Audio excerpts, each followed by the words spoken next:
હવે વાત કરીશું સુરતની। સુરત જિલ્લાના ઓલપાડ તાલુકાના પિંજરત ગામમાં આવેલી ધી પિંજરત ખારી જમીન સુધારણાની ગણોતિયા સરકારી મંડળીને લઈને કરોડો રૂપિયાના જમીન કૌભાંડના ગંભીર આક્ષેપો સામે આવ્યા છે। ખેડૂતોનો દાવો છે કે અંદાજે રૂપિયા 1400 થી 1500 કરોડ કિંમતની 280 વીઘા કિંમતી જમીન સસ્તા ભાવે પડાવી લેવાનું મોટું ષડયંત્ર ચાલી રહ્યું છે। મંડળીના પ્રમુખ મેનેજર અને વચેટિયાઓ દ્વારા ખેડૂતોને ધમકાવી શેર ટ્રાન્સફર કરાવવા દબાણ કરવામાં આવતું હોવાના આક્ષેપો પણ કરવામાં આવ્યા છે।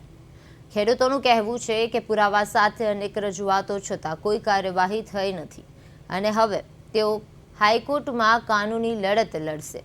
બીજી તરફ મંડળીના કારોબારી સભ્ય જસવંત પટેલ તમામ આક્ષેપોને પાયાવિહોણા ગણાવ્યા છે અને જણાવ્યું છે કે માત્ર નિયમ મુજબ વારસદારોના નામ ઉમેરવાની પ્રક્રિયા ચાલી રહી છે। જમીન વેચાણની કોઈ કાર્યવાહી શરૂ થતી નથી।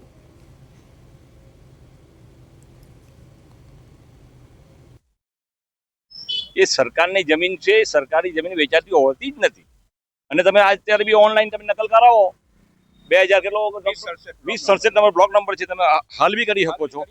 એની અંદર અમારી પિંજર ખાલાની ગણ સુધારણા મંદિર જ નામ ચાલે છે અને અમારી મંદિર જે ખરી એ સુસુપ્ત અવસ્થામાં હતી, એને અમે જાગૃત કરવા માટે અવસ્થામાં લાવી રહ્યા છે અને જાગૃત અવસ્થામાં લાવવાથી સરકારી યોજનાનો લાભ કઈ રીતે મળે ખેડૂતને અને એ ખેડૂતને સરકારી લાભો મળે એ માટે અમે અમારી મંદિરને અદ્યતન કરી રહ્યા છે અને શેર અદ્યતન કરી રહ્યા છે।